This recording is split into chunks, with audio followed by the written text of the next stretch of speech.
It's just always how I've been. I find something I like, I eat it until I can't eat it anymore, and then I move on, and it's like the cycle, and then I'll have a craving for it and start cooking it again. And at the moment it's curry. I'm enjoying a good spicy, well, not burn your socks off, but like spicy, infused with flavor curry, like my mum cooks back home.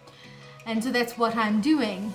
And today on the menu it's chicken, and I'm just cooking what I have in the freezer at the moment, and that is like chicken wings and chicken breast meat. I don't have anything else.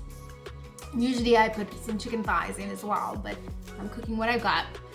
And I'm deciding to make a good warm curry, a good hearty curry, because my husband's working late today, and I think a nice meal when you come home late is always a good thing. And so I'm using him as the excuse to feed myself well. That's what it is. And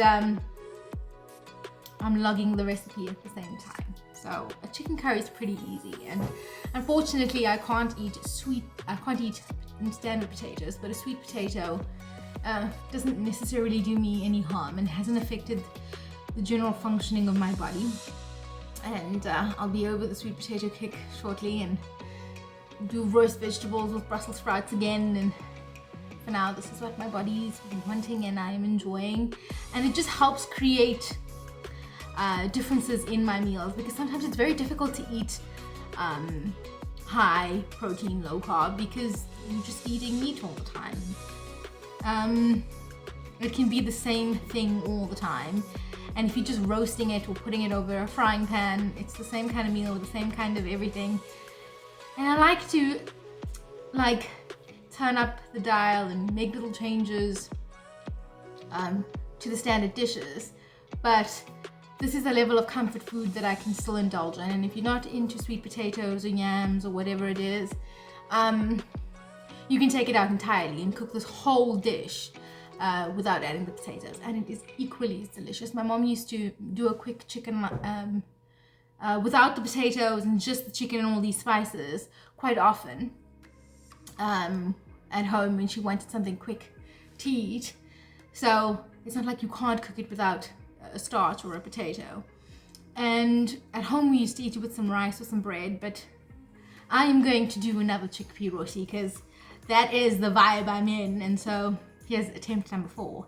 I'm going to see if I can do it all by myself before my husband gets home, so I don't need the emotional support to get it done. It's very much like a challenge. If I can't get something right, I keep trying until it's like perfect and I can do it on my own. It's the weirdest part of my personality, I think. If you tell me I can't do something, I'm going to prove to myself I can. And with all my failures of this chickpea roti, it's telling me you can't do it. And I'm like, I will conquer you, chickpea roti, I will conquer you. And so I am doing that. So let's get cooking. It's the same process. You just wash your meat, you cut it, you cut up an onion, some garlic, chili, and I'm gonna use my little mini food processor and chop up my sweet potatoes. The same spices. I tend to put a little less spice because with beef you want to infuse it with rich, deep, nuanced flavors.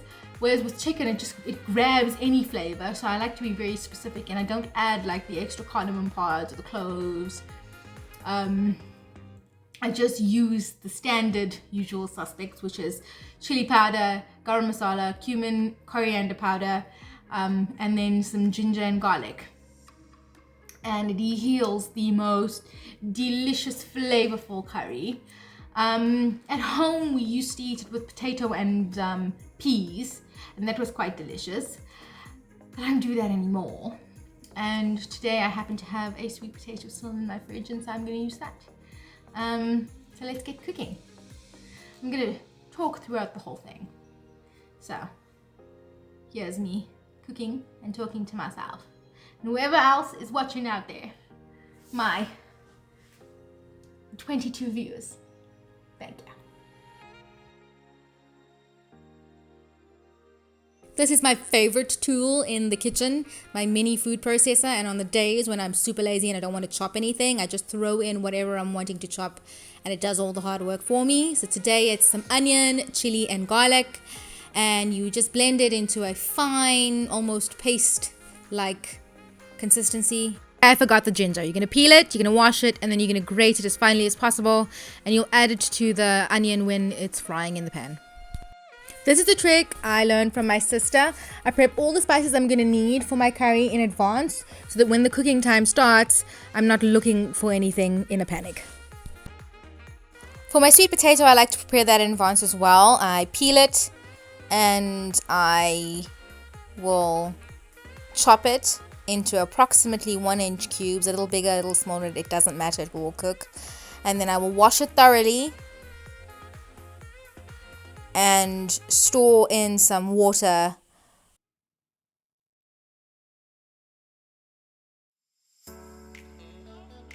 I'm not particularly bothered by fat or skin, but my husband has a texture problem with his food, and if I leave it on as it is, there's lots of wastage, so that's why I do this.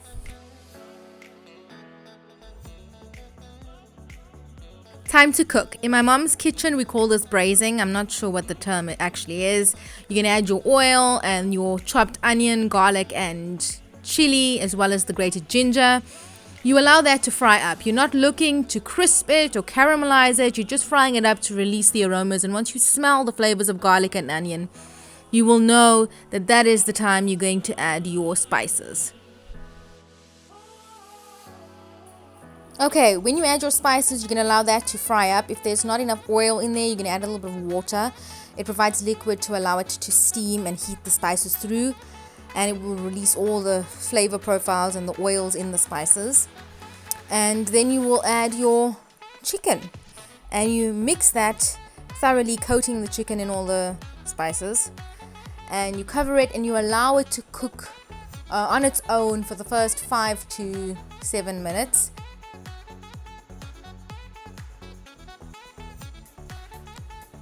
Okay, so it's time to add your sweet potato. You're going to add water, stir it in so that the sweet potato can settle and be covered with some water, and then you close it and allow it to cook, and you need to check it regularly. The total cooking time is about 25 to 30 minutes max. Chicken cooks very quickly, so once the potatoes are soft, it generally means that the chicken is cooked, but always check to make doubly sure.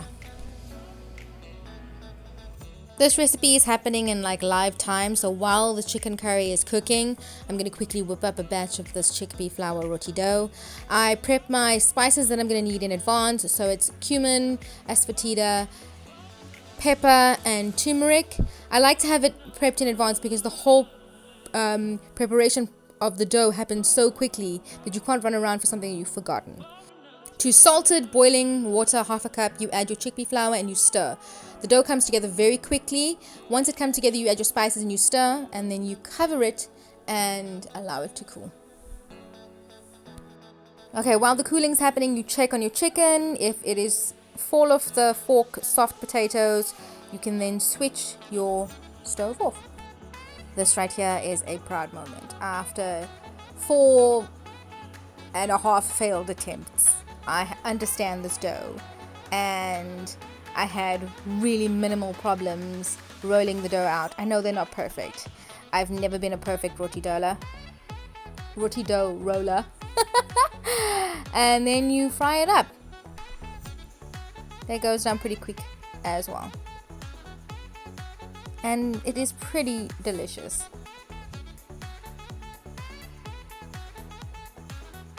Always amazes me when it comes together.